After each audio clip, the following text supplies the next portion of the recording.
They said Gray paved the way, chased the rain, released the pain. Least you sane, getting paid, trend setting, brighter days. Doper rap, tight as set, high and deadly, I'm a fighter jet. Journey. That's my shit right there. It gets me always into the vibes. Y'all know what the deal is. Urban Wrestling Network, MLW Confusion, Rob K, Muffins Martinez, the Talk of New York Chef. Listen, we tried to do this yesterday. According to Rob K, he thinks that, maybe no squirrels got hurt in my area, but one of them might have got into the power box, bang, shut down my neighborhood. So rest in peace to the squirrel, or maybe not, but we're just throwing the information out there. So, gentlemen, we just seen Battle Riot. High, low, right? Like, we did the live. We had a lot of fun with it. It was a good show, minus the last, let's say, 5 minutes, right? So, kickoff, you get the Black-Handed Contra Zone, the featherweight champion, Janai Kai, versus Delmi Exo. Now, I know we'll break some shit down. Great match. I really enjoyed it. I wish it was a little faster paced, but with the Salina De La Renta out for revenge, we see her come out. She hits the two Azteca goons with the mace. Both of them cats went down. El Jefe bobbed and weaved. Mace hit Delmi Exo in the face. And Janai Kai goes over as the champion. Ikuro Kwon, he brings the flag in. They start kind of really roughing up Delmi Exo. It was really cool. It plays into the terrorism of Contra unit. Talk to me about this match. Anyone, I don't care what order. Well, go ahead. I was gonna say, like we said yesterday before the power outage, it was a good match. I was thinking Delmi was gonna get it, but then so the Renta came out, did the spray thing in everybody's eyes and Delmi, and then I was thinking, well, I guess her hatred for Cesar is bigger than Janai Kai betraying Promociones Dorado. So keep saying betraying. Can we stop saying betraying? Betraying. She betrayed the trust of La Jefa de la Renta. So she messed up Promociones Dorado. Hopefully now it will be happening in the future where De La Renta comes back and get her revenge on Janai. But for now, she cost Delmi. Wait. Before Rob even goes in, would it really be revenge if all she did was cost her a match? If you're going to say revenge, she's got to put some work in, right? You got to put the hands and feet to Janai Kai. And as much as we're a pro De La Renta show here, there's no hands and feet from De La Renta going on Janai Kai. She's gonna cost her the title sooner or later. So that's not revenge. It's gonna happen. That's revenge. I guess it's gonna happen. Yeah, I mean, the Delmi driver was fire though. Yeah. The Delmi driver, you thought you had it. When the Delmi driver was delivered, you were real happy and excited. Yes, I was. My fault, Rob. No, it's all good. I mean, for the most part, I full on agree with Muffins and your assessment. Like, it was a really good match. Like, yeah, it could have been faster paced, but like, really neither of those two individuals are, luchadores. They're not necessarily fast paced workers. Delmi works a more methodical style, and Janai is a bit more of the MMA striker. Like, so she does have some like quick reflexes, but she's not necessarily a lightning fast worker. But yeah, the match is fine. But I agree with Muffins is that like I don't know if I'd go necessarily as hard as he did on it, but like I thought it was odd that like really for the most part, Janai Kai's been kind of the centerpiece of Promociones Dorado. Like really, there's been like no one else in there consistently. Like for like the last 6 months, like Rocky Romero was probably the other choice, and I don't know if he's coming back or not. He's got his plate full with other real life stuff. Can I ask you one thing before you keep going? Of course. And I agree, she was definitely the centerpiece for De La Renta's group. But if you look, she never really rocked the shirt. She never really posted no pictures with it. As soon as she joined Contra Unit, she's flying that flag everywhere. So I don't think she was invested into De La Renta's group as much as we might think. Well, but that's not on Kai. That's more on. I would argue it's more on Salina. Like Salina propped up somebody that it didn't have their head in the game. It's just they're that damn good that like even if they don't care about who their manager is, like they're still going to go put out wins. So like I don't think that's necessarily affecting the story so much. Like if anything, it just means like everybody should have seen it coming eventually. And I will argue that overall, like presentation wise, just in general, like even before the switch, like Janai Kai was like aesthetically was a better fit for Contra than I ever thought she was for Promociones Dorada. Like Absolutely. She wasn't flashy enough for Promociones Dorada. Like don't get me wrong, the wins were there, so it worked. But like when you there's a little bit, usually a bit more flash with anything De La Renta touches, and Janai Kai really isn't about the flash. Like she has her moments, but like she's not a glitzy kind of wrestler overall. But yeah, I thought that was very interesting that like Salina came out and only focused on Cesar, and nothing was really made of it. Like this person they just exposed is like a mole in MLW, and like Salina didn't care. Like if anything, like Salina should just raided the match and took brought in a batch of luchadoras and just raided the match and took everyone out. Just stretch your job, everybody. Like that's what should have happened. Instead, she just came out, tried to mace her pappy and missed, and cost Delmy the title, which I guess is also kind of a revenge because she did stop Azteca from getting another title.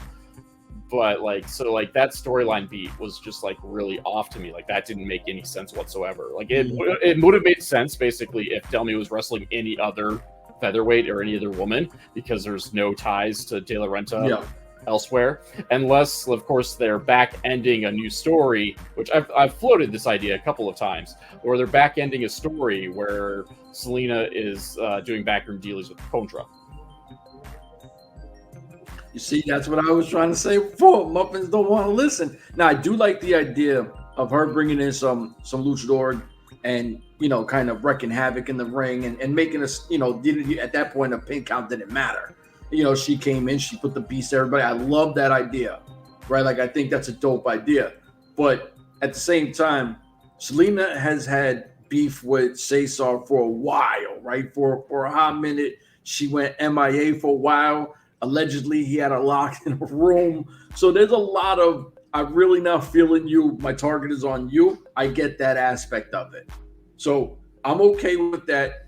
The Black Hand of Contra keeps their belt because, listen, Janai Kai is the greatest MLW featherweight champion of all time.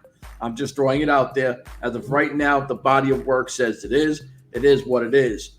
To switch over to the big homie Alex Kane versus AJ Francis. You had Teddy Long come out, which we were like, okay, Teddy Long, this is pretty cool, right? Holla, holla, holla, and all that good shit. But then Mark Henry comes out and changes the game. Crowd goes absolutely batshit. So you're like, okay, Mark Henry delivered on what you expected the fans to feel, and they all got behind it. Match goes on. At no point have we seen any stipulation for this chair idea. And okay, I'm going to interrupt just real quick. I just rewatched Battle Riot so I could do a proper review for the con. And actually, they do reference the chair rule during Alex Kane's promo before the match. Okay. They don't go full out like you have to sit in the chair for 10 seconds or anything like that. But Kane directly references that in tribal warfare, you have to go sit in the throne and be untouched. So it's a half apologies to MLW because we really ragged on that during the stream. But it was still kind of lame. I'm not going to argue that point. Yeah, it was still. Match was very good.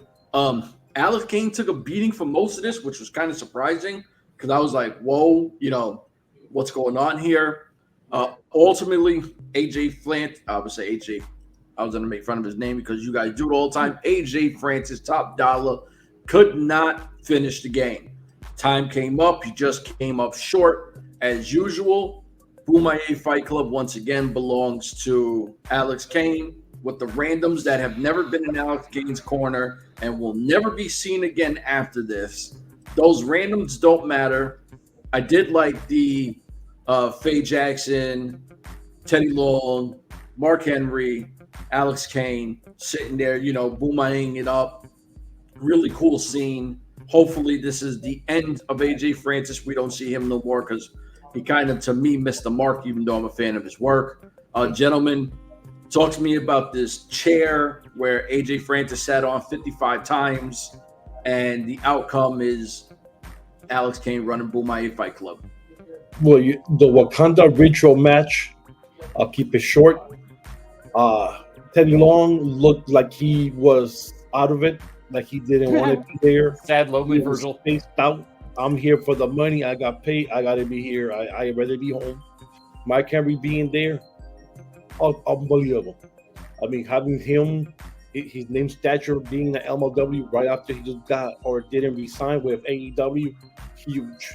The only thing that would have topped that if Don King would have been there, that would have been, that type of, even would have been going crazy if Don King would have been there. That would think. The match itself, I don't know. That was the best you're gonna get out of Flop Dollar. The match was good. The beating that our boy took. AJ Francis is a tall ass dude. I know he was tall, but I didn't know he was that damn tall. Compared to Kane, that was like a foot. He's like a foot taller than Kane. Yeah. So remember, he's an NFL lineman. Like that's a big dude. That's a big dude.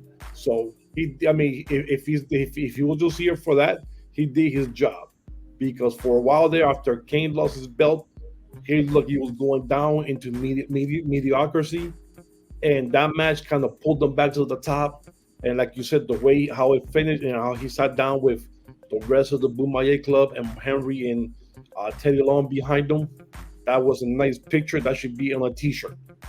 If they put that thing right there, boom. So he reigns supreme. Hopefully this is back his incline back to the top again. In a couple of months, you'll be there, getting that championship belt again. So. Now, I think Rob was the one who referenced his promo work. Seems like it's back to that Alex Kane we fell in love with, right? Like, it seemed like he's back at that super passionate, super fired up, where when he kind of lost the belt, MLW had him in like a no man's land. And like Rob and I agree with him, this felt like the Alex Kane we're getting back to the top dog. Yeah, I mean, I can talk about how lame I thought the storyline was overall, but I think it did light a fire under Alex Kane's behind, just to again bring up that promo work. Specifically, this match, AJ Francis, I felt played his role perfectly as the smug asshole that we are ultimately going to see be vanquished, especially through his own hubris. I will also give him mad props for that table bump. He did not hit the mark on that table and almost landed on the legs, and that could have been horrible. But I mean, I've been hypercritical about this entire storyline, ranging from one, I'm not a big fan of AJ Francis. I think he's the definition of mid, to use MJF's phrase. I think how they stole the Bomaye Fight Club was stupid because, again, like they had this cast of characters where you could start identifying folks, they actually had like a stable for 30 seconds as well. Like, so you had guys with name value, or even if they didn't name them, they had like guys like Shug D in there who like look at him like, wait a second, is that Shug D? Hey, yeah. Hey, Shug.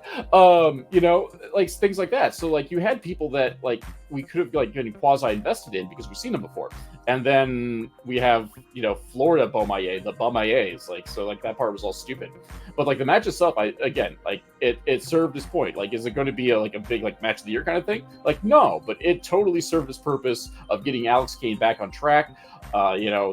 Francis came in and served his role. If this is the last time we're seeing him, like he served his purpose, and in the end game of it, did it well. And as Muffins put out, like we had a very powerful image to end that segment with Don King, Mark Henry, Faye Jackson, Mr. Thomas surrounding Alex Kane in the throne. I thought that was a very powerful image. But I also can't understate through all of that is like how big of a get is Mark Henry for this. Like, even if this is his only appearance, like nobody had this on, like I don't think anybody had this on their radar Like at best, I was expecting maybe like a Teddy Long, but I was also at best like them CGIing the shambling corpse of Don King to go Bomaye again too. So like actually bringing Mark Henry, who does have some current relevance in professional wrestling, and not only that, in African American culture in the sports scene as well. Like I felt that was a very big get. Whether he stays or not, that's a whole nother point. But for the purpose of Battle Riot, like it made for a really big moment overall. No, I completely agree. I like the Alex Kane war paint he came in with. That was a dope touch too. One more thing. I would have cared more if when he lost the Bomaye Club, if it would have been Jay Bougie, what's the other big dude? O'Shea Edwards, Edwards, and the girl Jackson and Mr. Thomas. If he would have lost them 4, that would have been huge. If he would have actually lost Bomaye, we would have cared because then we could actually tell a real story about him climbing to the top. Yeah, and now a group of guys that we've never seen, we don't even know their names. So why should I be invested in that way? I don't even know who the hell he lost. Well, one of them was A-Game, I think his name was, from the Azteca tapings. Yeah. He got to we'll probably not see him again. So yeah. So how can I be invested when he took a bunch of guys that I'd never heard or seen take the real Bomaye Club? I said, oh shit, he lost the Bomaye Club. That's crazy right there. And then win it back. Okay, that's awesome. But yeah. I mean, it is what it is. Like I said, it's over. Alex Kane back at the top. Yeah. So ended on a high note, if nothing else. Ended on a high note. To me, the match that we kept saying this makes no sense did nothing for me. We all kind of felt it dragged on too long. We were not invested in it. Was Kojima versus Filthy Tom Lawler. Filthy Tom Lawler, he does what he does. He was fun. He had like a chain in his pants or something. He had chain, the American brass knuckles, and a roll of quarters. Yeah. He was like the old cartoon where they shake the pants and weapons keeps falling. He had the American shorts to have the American pum pum shorts. Typical Tom Lawler having fun. But this match to me sucked, right? Like I watched it and I was like, man, I really don't give 2 shits about this match because not every match needs a build-up, but when you got a guy who went intensive care and you strip him and he's back at the next show, I'm kind of like, what are we doing right now, right? So I really didn't give a shit. Gentlemen, Kojima, your favorite wrestler versus Filthy Tom Lawler. I mean, this is all you, Rob K. This is all you. Yeah. Like these are 2 of my favorite guys in MLW. I mean, I'm not going to lie about it. However, I'm also not going to sugarcoat it and be like the booking made absolute sense. Like it was fine. Like for the match that it was fine. It was ultimately going to be kind of a popcorn match because they really didn't do a whole lot with it outside of be like, WTF hates Kojima and Kojima hates WTF. Like that was about it. But for the champ, right? Now we seen earlier they said that they had an insurance policy, right? Which we never seen. That's strike 1.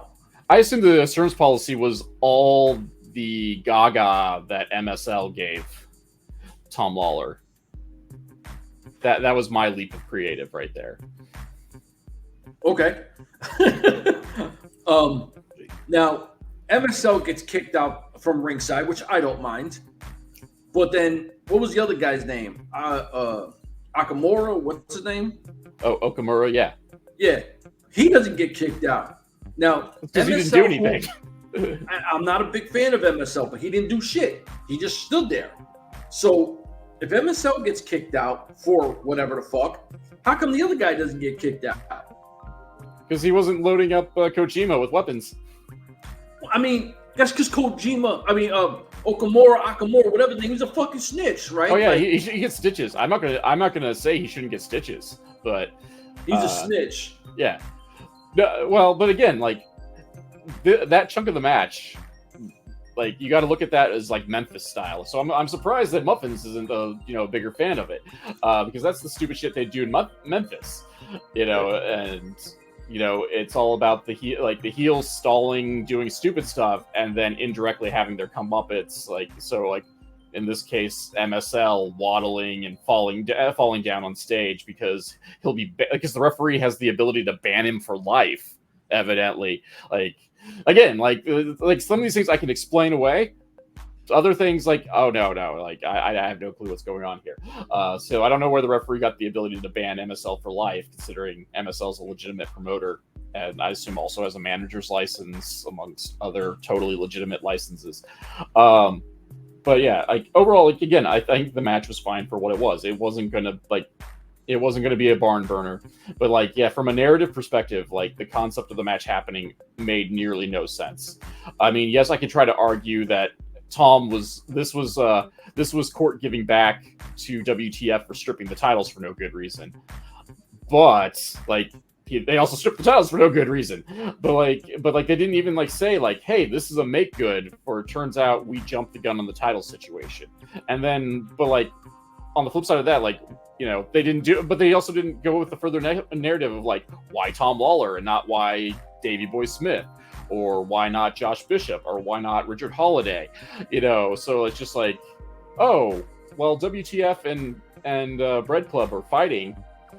Okay, cool. That's what we're going to do with this. This is our next step. Never mind that, outside of the tag team title match, Tom Lawler hasn't really won any matches since coming back. So what has he done? What has he done to even earn this opportunity? Going along with all the other stuff that's gone on with it. Well, no one in WTF wins. It's a weird. Well, that's been our biggest complaint about WTF in general, is that they're such a joke on paper, despite the roster of names they have on it. There's no reason why that roster should be a bunch of zeros outside of whatever Davey Boy Smith Jr. does. He's the only one that's gotten a half-bothered push in terms of win-loss percentage. That's been our biggest complaint about WTF in general. We even say that's worse than them having MSL. So it tells you how crazy we think this is that MSL is not the worst part of this whole storyline. There's no reason for former champ Filthy Tom Lawler to be a goober. There is no reason for hottest free agent for 10 minutes Richard Holiday being a goober. There's no reason for a prospect in the form of Josh Bishop, who's arguably the biggest guy on the roster next to Flop Dalla, being a total goober. Davey Boy Smith Jr., again, he's only half a goober because he's had a modicum of success since joining the WTF banner. But yeah, and therein lies the problem of this match is if you're looking at the match in a vacuum just as, oh, this is a match, it's serviceable. But if you're paying attention as a full narrative, it doesn't make a lick of sense at all. No, despite my love of Kojima and Filthy Tom Lawler, so I can't sugarcoat it too terribly much. And let me just say on behalf of the three of us, fuck that ref, right? You had the young lady out there holding those heavy. Oh, I forgot about that. I knew you forgot about it, right? And I was I'm gonna bring this up. No, totally bring it up. That's 40 pounds she was just hanging out with. This poor girl was holding these belts I got you. And everyone's looking yeah, keep holding them. Ref eventually walks out the ring, looks at her, walks right by her, you douchebag. Grab the damn I'm adding that to the notes. That's important. What a douche, it is what I guess. I guess it's that equality thing, which this guy's a bird for it. Battle Riot. Now, I don't know how y'all want to talk about this.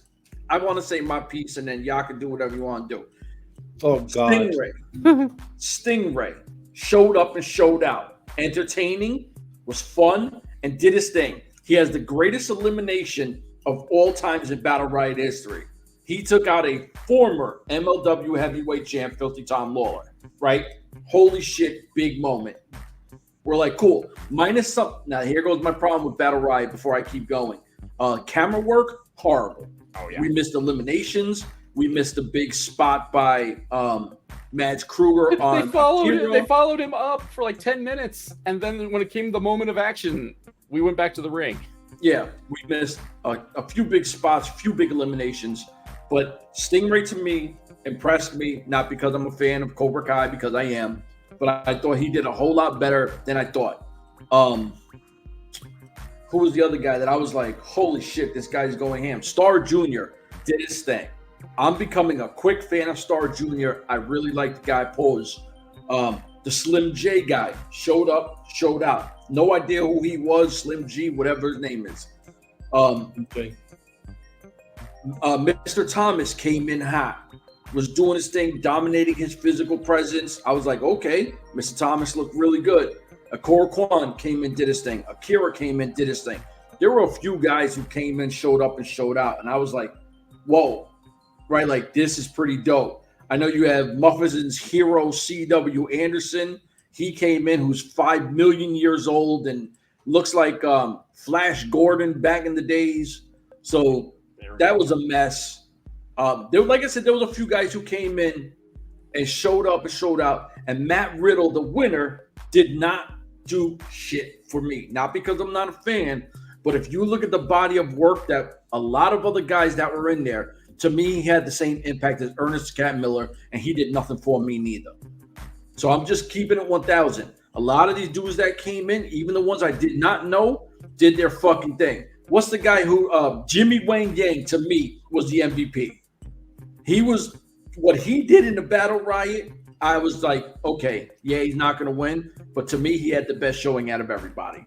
Go ahead, fellas. I just want to throw it out there. Well, I'll make my stuff short. Stingray, what's his name again? Michael? No, Paul Walter Hauser. Oh, Paul Walter Hauser. He brought eyes to the product, MLW. When they mentioned his name, that dude was everywhere. Like, yeah. Hollywood, everything, entertainment, TMZ. I mean, CNN, they were doing stuff on MLW. So for that, Hauser, dude, congratulations on you because you brought eyes to the company. Jimmy Jan Wang, the Cat, even Scotty Riggs. Slim Day, having all those guys, C.W. Anderson, that was kind of cool to bring some of those guys, C.W. Anderson from the Extreme Horsemen back in 2003, with Corino, and even Barry Windham was a member of that. So, that was some good shit there. The guy who did the Spanish Fly, Shane Mercer. Who? Shane Mercer. Mercer. The Iron Demon. Yeah, when he came in and did that move, boy, I popped. I said, holy shit. That dude came in out of nowhere. I am thinking, who the hell is this dude? And did that move. I was like, oh shit, I got to find out who the hell is this dude. And that's like one of his regular moves. That wasn't even a special occasion kind of thing. Crazy, like that's. So that was the match, did his thing because it's 40 man. It takes you 40 minutes to go to the match. I mean, the thing almost went an hour. The thing that pisses me off the most is the last 4 people are there, and Timothy Thatcher gets punched on the side of the head. No momentum, but he literally jumped himself over the rope to land outside of the ring apron. Literally, he did himself because usually you get punched and the momentum takes you over. It's an audible. They missed he did an audible. Nothing happened. He literally went over himself, and I'm like, oh Lord. And then and like you said, camera work has been horrible all show, except that time the camera got everything. That was the time that you need to cut away. He's right there, and it just shows everything. And the way how Matt Riddle won, I'm like, come on, man, this is crap. At least I was expecting Kruger to win because of everything that he's been doing the last couple of months that he's been here. You get him to do it. Now he wins the title, and then later on.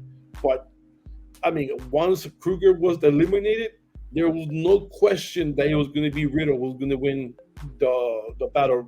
Well, we still had Alex Kane. Once he got eliminated, that's when we were like, all right. That's when the party was over. If you watch our stream, we were all like having a good time vibing, and then when Kane went over, we all just went.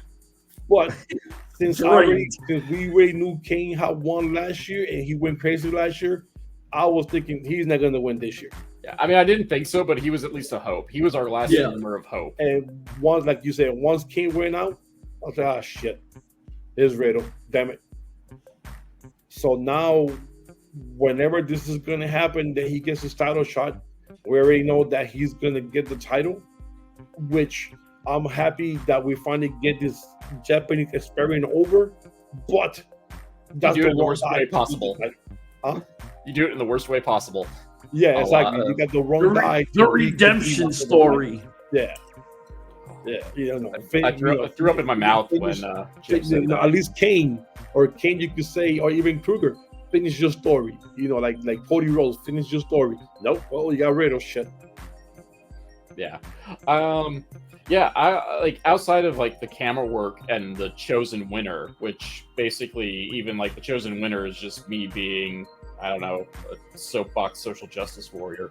I didn't have a problem with how Battle Riot was set up. I was very pleasantly surprised with the number of surprises we got. Like, yes, they were almost none of the surprises were credible threats. Like, we didn't go like, oh yeah, Violent J wasn't a surprise, but he was the first name that popped into my head. But like, yeah, we weren't like Slim J's gonna win this, yeah. But like, it was cool watching him come in and do his thing. Like, everybody kind of like came in and did their thing, and I think it was like outside of like some like weird kind of gaffes. Like, I thought it was like spaced out well and well timed out and well thought of. Like, the only like real complaints like I have like that isn't just like, oh, we throw an air ball and people sell it. It was just like the fact that Kruger comes out and then we don't see him again for like another 10 minutes. Like, I have the timesheet like on my laptop here somewhere because no one will put the times on this, so I'm going to go all out with my next update of the Battle Riot stats, and I'm actually timing this stuff out. But like, there was like 10 minutes at least between like Kruger appearances. He comes out, wrecks Akira, and then doesn't come out, and then like disappears until it's one called Manders' turn to come out. And like shouldn't somebody do something about that? Because under that logic, Tom Lawler's still in the Battle Riot because he never got eliminated because he never made it into the ring. Well, it would have been his Rack-the-Man period.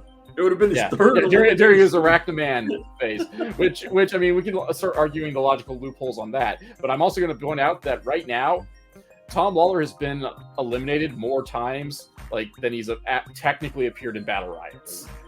If we're counting each year as one appearance, he's only been in like 3 Battle Riots and now has been eliminated 5 times. Which is crazy, awesome.